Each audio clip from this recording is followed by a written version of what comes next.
देवली उनियारा विधानसभा के निर्दलीय प्रत्याशी नरेश मीणा या फिर कहे कि कांग्रेस से बगावत कर चुनावी मैदान में अपनी किस्मत आजमाने वाले नरेश मीणा के थप्पड़ कांड के बाद न सिर्फ राजस्थान बल्कि देश भर में चर्चा का मुद्दा बना हुआ है। अब सवाल उठ रहे हैं कि क्या नरेश मीणा किरोड़ी लाल मीणा के रिप्लेसमेंट की साजिश है? अगर है तो आखिर किसकी? पहले ये समझिए कि ये सवाल चर्चा में क्यों है। दरअसल राजनीति के जादूगर कहे जाने वाले अशोक गहलोत अपने किसी भी एक बयान से पूरा सियासी घटनाक्रम पर होने वाली चर्चा को बदल देते हैं। नरेश मीणा के थप्पड़ कांड के बाद समरावता गांव में भयंकर हिंसा भड़की, जिसके बाद से लगातार पक्ष विपक्ष के नेताओं के बयान सामने आ रहे हैं। इसी कड़ी में पूर्व मुख्यमंत्री अशोक गहलोत से जब नरेश मीणा को लेकर सवाल किया गया तो उन्होंने कहा कि नरेश तो कांग्रेस में आ गए थे, लेकिन उन्होंने पार्टी के खिलाफ चुनाव लड़ा। आखिर इसके पीछे किसकी शह है? कहीं बीजेपी ने चुनाव जीतने के लिए नरेश को तो शह नहीं दी। कांग्रेस में आ चुके थे तो किसकी शह से खड़े हुए हैं, ये बात भी मैं समझता हूँ कि सोचने की है।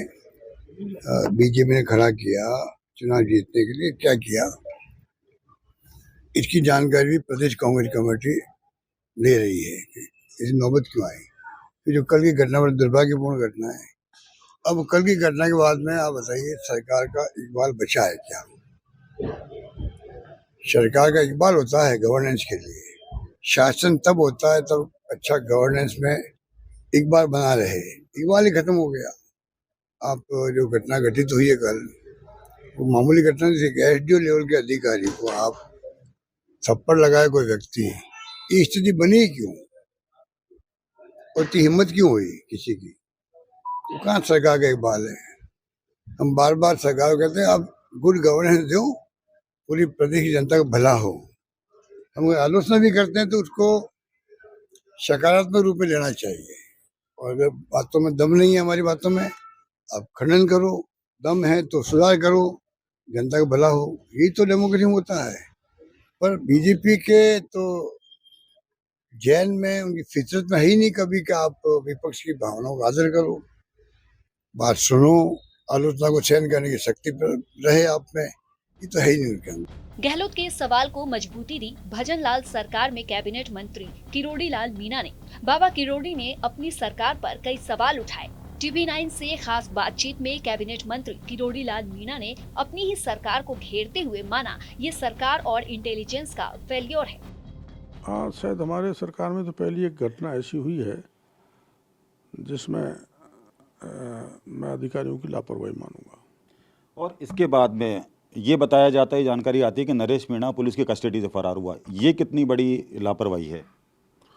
वो क्या है, दरअसल में जैसे वही रात में कार्रवाई करना किसी भी तरह से उचित नहीं था। जैसे उसको पकड़ा, पत्थरबाजी चालू हो गई और छुड़ा के भाग गया। तो ये भी एक बहुत बड़ा कमी पुलिस की तरफ से रही है। ये जो घटनाक्रम हुआ उसको किस तरीके से देखते हैं, क्योंकि जो कानून व्यवस्था थी वो कहीं दिखाई नहीं दे रही थी इसमें? देखो, मैंने कल भी ये स्वीकार किया था कि लैप्सेस रहे।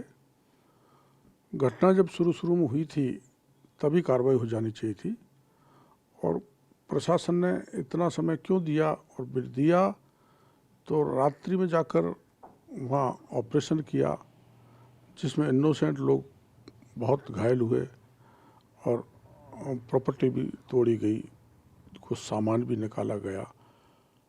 मेरी समझ में 80-90 मोटरसाइकिलों में भी आग लगा दी।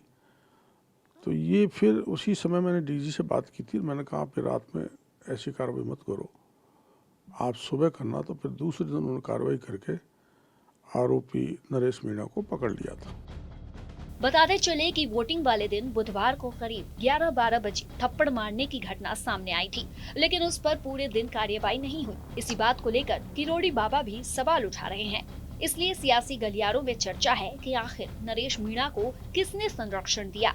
वहीं दूसरी तरफ पुलिस के आने के बाद हिंसा होती है और नरेश मीणा पुलिस की गिरफ्त से भाग जाते हैं, लेकिन सुबह लौटने पर वो हरीश मीणा पर आरोप लगाते हैं।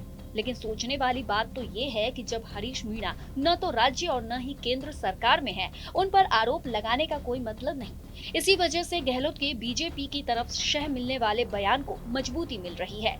बता दें, राजस्थान में मीणा वोट बैंक को बड़ा निर्णायक माना जाता है। इस वजह से कांग्रेस बीजेपी दोनों की इस वोट बैंक पर नजर रहती है। हालांकि अब नरेश मीणा किरोड़ी लाल मीणा के रिप्लेसमेंट की साजिश है या नहीं, और अगर है तो किसकी, ये तो आने वाले समय में ही पता चल पाएगा।